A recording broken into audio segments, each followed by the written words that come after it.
Өргүм планете Харпатуса. Манакусо выросла. Мое стихотворение на русском языке. В прошлом году я получил задание от Лидии Ивановны Филипповой написать стихотворение про Сеспеля. Спустя 2 часа я написал следующее. И стал любимым. Товарищ Сеспель Михаил, вы друг наш верный, полон сил. Душа поэта велика, рука поэта нам близка. Письмо навеки сочинил, любовь чувашским словом изложил.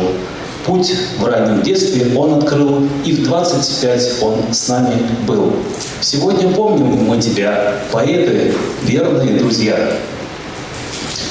Поэму в дар мы сочиним, в единстве книгу издадим.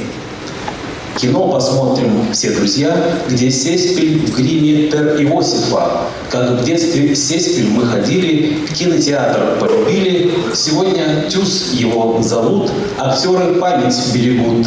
Товарищ Сеспель Михаил пером взмахнул и стал любим. Как песен строк наш полон дом, в объятиях Волги защищен, где в школе учат нас любить и землю, родину ценить. Правда? Я